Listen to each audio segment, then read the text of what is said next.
St. Martin in the Fields. Welcome to Great Sacred Music. A special welcome to those joining us online. Today we are reflecting on music around Remembrance Day. Remembrance Day is a memorial day observed in Commonwealth member states since the end of the First World War to honour armed forces members who've died in the line of duty. Hostilities formally ended in 1918 at the 11th hour of the 11th day of the 11th month, in accordance with the armistice signed by representatives of Germany and the Entente between 5:12 and 5:20 that morning. First World War officially ended with the signing of the Treaty of Versailles on the 28th of June 1919. Now, it's our tradition at Great Sacred Music to begin by singing a hymn together. So if you'd like to take, those of you in the building, like to take the handouts that you'll have found at the back. Still a couple left. If you didn't manage to pick one up from the back, turn to the inside page.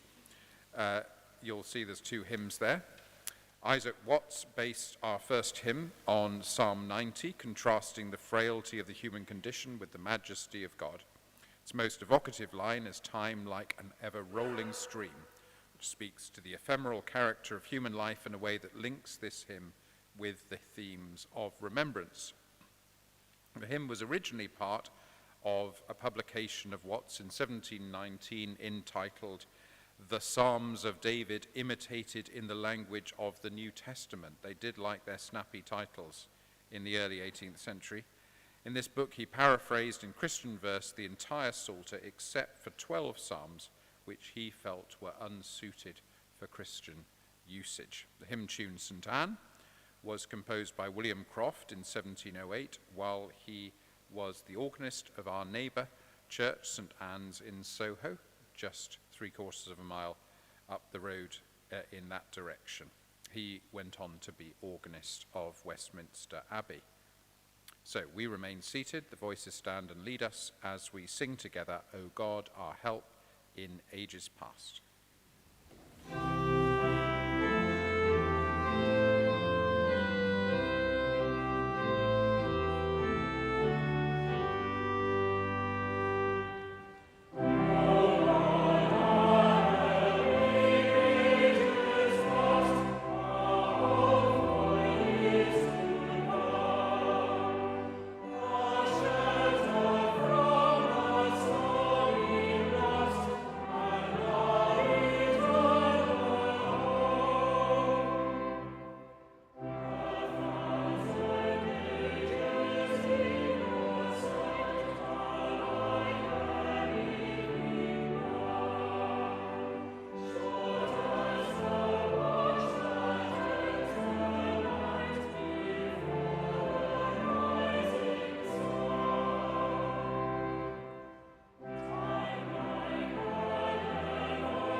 Going to hear two 20th century pieces now of quite contrasting theological dimensions. The first may be the most familiar, "Greater Love." Born near Altrincham in Cheshire, John Ireland went to the Royal College of Music, where he studied under C.V. Stanford. He wrote this famous anthem in 1912 when he was organist at St. Luke's, Chelsea. So it's quite a shout out for London organists today. The anthem engages the question posed by Song of Songs, chapter 8. Is love stronger than death? You could even regard that question as the central question of the whole Bible, even whole of Christian theology. And Ireland's music gives the unequivocal answer, yes. It demonstrates the theology and ethics of yes, including its far-reaching social dimensions.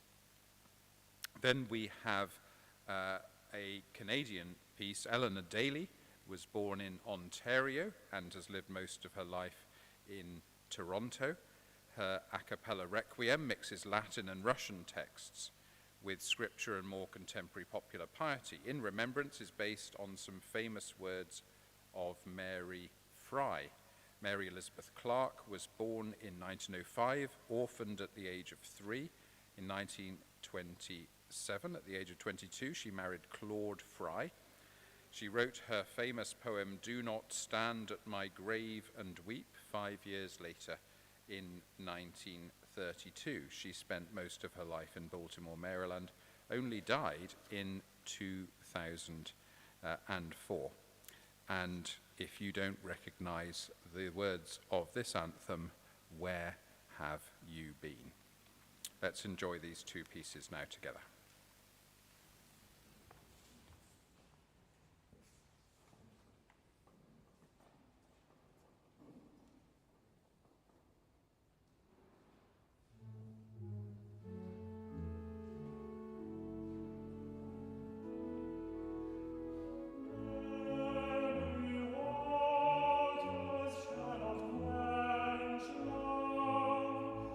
Neither can the flood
The next piece is less about the words and more about the composer.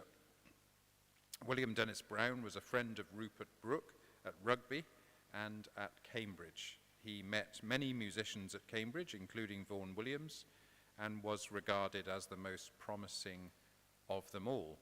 He followed a musical career only because his poor result in his finals blocked his path into the civil service.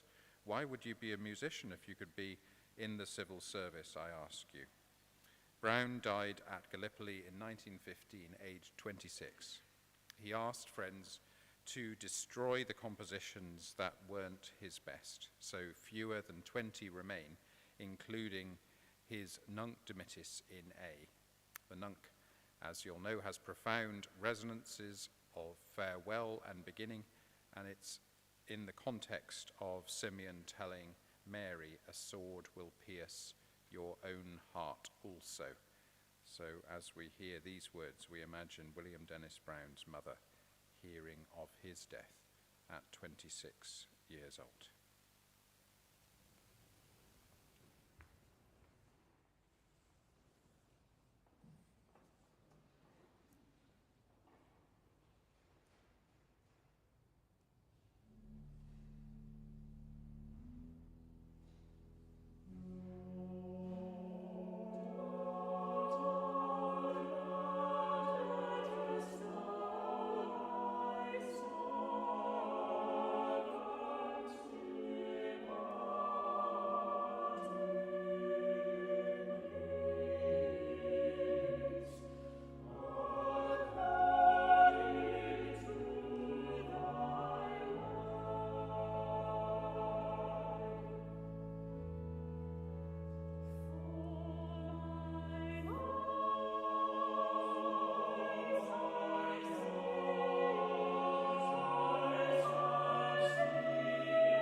Well, it's time for us all to sing again now, and we're going to sing a hymn translated from the German of the great theologian Dietrich Bonhoeffer. Bonhoeffer, as you may know, helped to found the Confessing Church in Germany, which opposed the German Christians and stood against Nazism. He helped to write the Barmen Declaration in 1934, which is a signature piece of theological opposition to social oppression. He formed his own seminary in Finkenwald to train clergy of the Confessing Church. In 1939, he was in New York, and the storms of storm clouds of war were gathering, he had the opportunity, he was offered a job in the United States to remain in America for the duration of the war, but he opted to return to Germany. You can think of it as a very Christ-like gesture to come into Germany when he had every opportunity not to return. He became involved in the plot to kill Hitler, which was unsuccessful, of course, and he spent the rest of the war in prison until he was executed just days before the end of the war. He turned down the chance to escape from prison because doing so would have implicated others. His letters and papers from prison, from which this poem comes, were very influential on the post-war reappraisal of theology.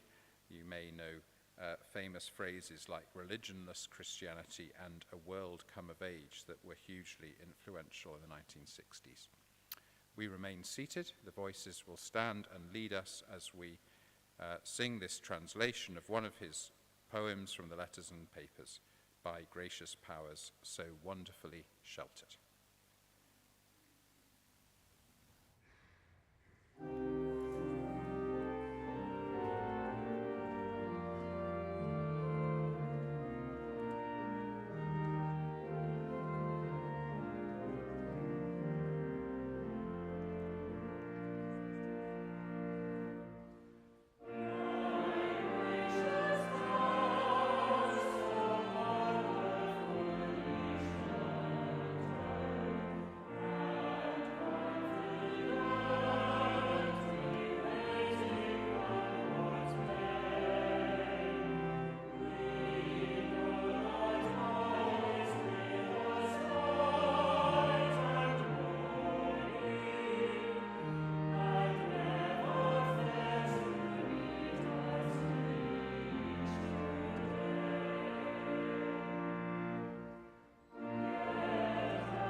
Well, we're coming towards the end of Great Sacred Music for this week. I hope you've enjoyed yourself. If you have, there's an opportunity to make a donation in the retiring collection as you depart.